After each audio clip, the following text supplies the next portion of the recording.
la une de ce journal, le Henhouse a encore été attaqué. Par la suite, nous enchaînerons sur le braquage d'une armurerie. Et pour un sujet un peu plus léger, nous enchaînerons sur la présentation d'un événement qui a eu lieu, un rassemblement de voitures. Et enfin, une petite surprise dédiée Weasel News. Encore une fois, le Henhouse a été attaqué. Le Weasel News s'est rendu sur place pour pouvoir échanger avec les victimes, mais également avec les autorités présentes sur place. Voici quelques images en interview du BCSO ainsi que des EMS du Nord. Du coup, je me présente, Shérif 34, Lou Eberman. Très bien. Est-ce que vous pouvez m'expliquer du coup ce qu'il s'est passé aujourd'hui au Henhouse?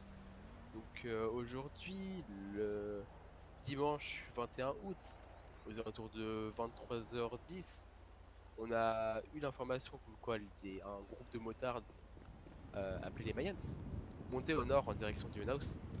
Donc on a tout de suite prévenu l'équipe du Henhouse, sachant que dans le passé, ils ont déjà ouvert le feu sur la devanture du Henhouse. Comme quoi, on les a prévenus comme quoi devaient faire rentrer tous les civils à l'intérieur pour une mesure de sécurité. Nos informations se sont révélées donc vraies. Ils sont bienvenus directement au Henhouse.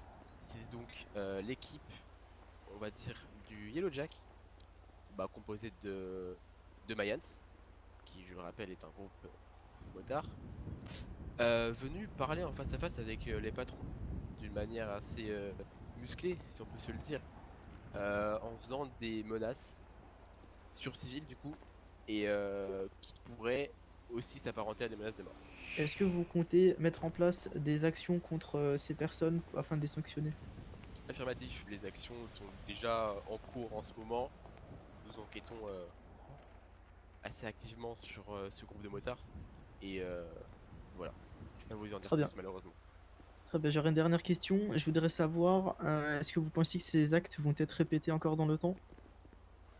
Euh, je pense qu'on n'est pas à l'abri d'une deuxième, voire troisième, voire quatrième attaque, on va dire, de ce genre sur le Henhouse. C'est pour ça qu'actuellement nos agents surveillent, on va dire, le Henhouse assez activement. Et, euh, et voilà.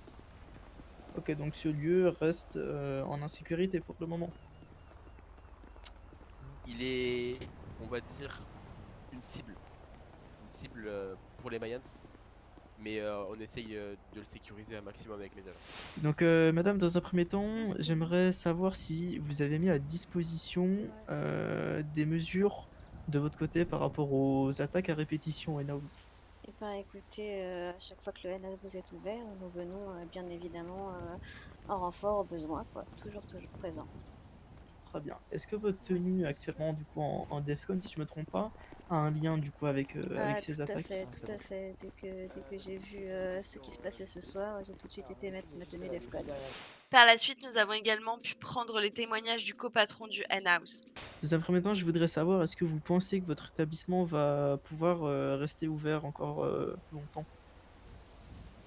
Ah, ça c'est oui, ça c'est même sûr et certain. C'est mis à part ce qui se passe, on restera ouvert et on en restera à l'écoute de notre clientèle, ça c'est sûr.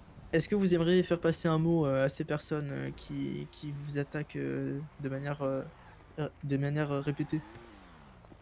Ah bah quoi qu'il fasse, on restera comme on est et on restera bien entendu ouvert pour la clientèle, peu importe ce qu'ils font.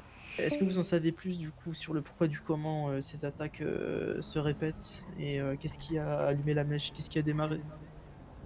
Alors ce qui a démarré, on ne sait absolument pas, sachant qu'en plus ils revendiquent rien du tout. Donc on soupçonne de la concurrence forcément. La concurrence entre bars, on va dire, c'est un peu la vie de tous les jours, on va dire. Suite à ces événements tragiques, évidemment, le Weasel News apporte tout son soutien au Henhouse, mais également à toute la population du Nord et aux autorités locales. Au soir du 26 août, l'armurerie qui se trouve du côté de Pillbox a été braquée par un groupe d'individus portant des vêtements verts. Sur place, nous nous sommes rendus pour pouvoir échanger notamment avec les autorités locales, à savoir le LSPD. De nos informations, il y avait 2 otages, un homme et une femme, qui ont pu s'en sortir indemnes. Alors, par rapport à ce qui se passe actuellement, nous avons un groupe d'individus qui sont mécontents du service client de l'Emunation, du coup, juste derrière nous. Leur revendication, du coup, ce serait juste de voler les biens à l'intérieur pour pouvoir s'enfuir avec. Ils ont actuellement 2 otages à l'intérieur, une femme et un homme qui ont été soignés par les EMS et traités par les EMS. Et pour l'instant, la situation est assez gérée. On a commencé les négociations. Les négociations se sont très, très bien passées. On a actuellement le capitaine qui attend encore de discuter avec eux, mais pour l'instant, tout se passe pour le mieux. Par rapport aux négociations, nous, on privilégie du coup la santé des otages et la sécurité des otages. J'ai commencé par, du coup, connaître l'état physique et mental des otages à l'intérieur. Et par la suite, ils ont donné leurs revendications sur la libération des otages. Et c'est là où nous avons, entre guillemets, échangé et négocié sur ces revendications-là. Est-ce que vous auriez des mots pour rassurer un petit peu à la population de l'État? Ouais, bien évidemment, on a le LSPD et le BCSO qui travaillent d'arrache-pied pour éradiquer ce genre de comportement et protéger les citoyens en ville. Comme vous pouvez le voir actuellement, on s'est tous mobilisés pour privilégier la sécurité de tous les habitants autour et la sécurité des otages, etc. Donc, ils peuvent nous faire confiance, car faut pas oublier, on est là pour protéger et servir la population. Je suis Madame Lewis Monica, sous le matricule de 23, directrice des LSMS. On vous remercie de bien vouloir répondre à quelques-unes de nos questions. On a appris qu'il y avait exactement 2 otages, un homme et une femme. Est-ce que vous pourriez nous en dire un petit peu plus sur leur état de santé? Oui, alors il y a un des otages, du coup l'homme qui s'est fait frapper à la tête, du coup derrière la tête. On suppose un coup de crosse, étant donné qu'ils ont fait une petite gaffe en fuitant la chose. Après, au niveau de la femme, on n'a pas pu l'étudier, ils nous ont pas laissé, donc c'est tout ce que je pourrais vous dire au niveau de leur état de santé actuel. D'accord, le pronostic vital n'est pas engagé. Non, pas du tout, ça, il aura simplement une petite bosse derrière la tête, rien de bien méchant, hein, pas de commotion cérébrale ni autre. D'accord, d'accord. Très bien. On a entendu dire que vous aviez beaucoup d'interventions ce soir. C'est le cas? C'est le cas, en 15 minutes, c'était déjà notre deuxième braquage. On a eu le braquage de la FICA juste avant, donc oui, effectivement, beaucoup d'appels comme ça. Cependant, selon nos informations, autant pour les EMS que pour le LSPD, le travail est dur aujourd'hui. De nombreux braquages ont eu lieu, de nombreuses prises d'otages. Mais pour autant, ces 2 entités apportent un message aux citoyens, un message de sécurité. Il ne faut pas avoir peur. Ne vous inquiétez pas, les autorités sont présentes. Sur un sujet plus léger, ce soir, nous allons vous parler d'un événement, pas n'importe lequel, un événement de course automobile. Ce rassemblement donc de véhicules un petit peu hors du commun va vous être présenté par les 3 organisateurs que je laisse se présenter par la suite. Bonsoir, bonjour, moi c'est Luciano, donc frère de Romano, et ainsi que avec, comment il s'appelle, Arturo. Et puis, ben, ça m'a fait très plaisir de pouvoir organiser ça avec eux. Je m'attendais pas à autant de monde, mais en tout cas, je suis très heureux, tout s'est bien passé, tout le monde était gentil, et ça va pas s'arrêter là, les événements, on essaie de faire bouger la ville, ça me fait plaisir de voir du monde, des rassemblements de véhicules, il y aura d'autres événements à venir, et puis... je vous souhaite une très bonne soirée à tous. Très bien, merci beaucoup. Vous nous avez dit qu'il y avait eu beaucoup de monde. Vous savez à peu près combien de personnes étaient présentes pour votre événement? Alors en soi, j'ai pas En compté vrai- le nombre de en vrai, personnes, je mais je pense dirais qu'on entre était- 60 et 70. Facile. D'accord, d'accord, c'est un très beau chiffre. Et du coup, donc vous nous avez dit que vous allez faire des événements. Pourquoi cet événement justement? Et en quoi il a consisté exactement? Parce que du coup, on aura évidemment, nous aurons des images pour les téléspectateurs, mais là, de vous à moi. Eh ben les voitures, parce que franchement, on m'a toujours dit de regarder pas plus loin que le bout de mon nez.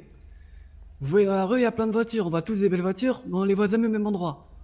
Donc on a décidé, avec mes amis, de récupérer toutes les belles voitures et d'organiser un gros rassemblement qui consisterait donc en une élaboration de drag race avec récompense à la clé et un vote pour la plus belle voiture disponible sur le rassemblement, avec aussi un lot à la clé, fourni d'ailleurs par la concession automobile. La plus belle voiture a été gagnée par la patronne du Burger Shot, et la voiture la plus rapide en drag race a été gagnée par Sbim, un habitant de Forum Drive.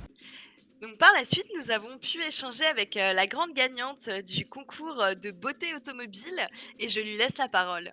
Alors, je m'appelle Dana Parker, je suis la patronne du Burger Shop depuis 2 semaines. Et ça vous fait quoi alors d'avoir gagné la plus belle voiture pour cette édition? Honnêtement, j'en attendais pas autant. Je suis surtout contente qu'il y ait eu du monde autour de ma voiture et surtout mes employés qui étaient présents à l'événement et qui étaient présents du coup derrière moi encore parce que ça prouve qu'on forme une très bonne équipe et c'est surtout ça. Et pour finir ce journal, le Weasel News ainsi que tous ses employés sont absolument fiers de vous présenter leur nouvelle musique.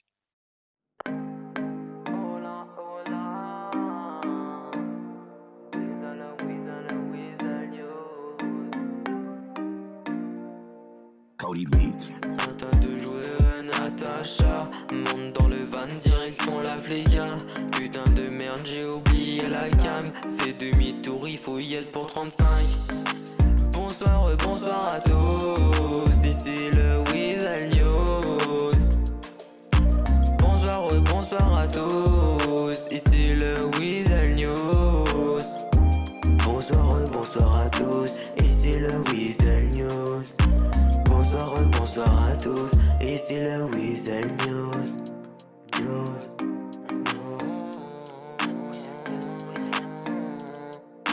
À toi de jouer, Fung.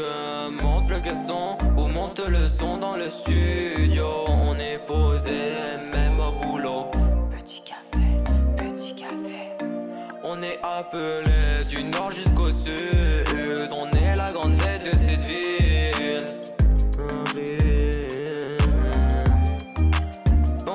Bonsoir à tous, ici le Weasel News. Bonsoir à tous,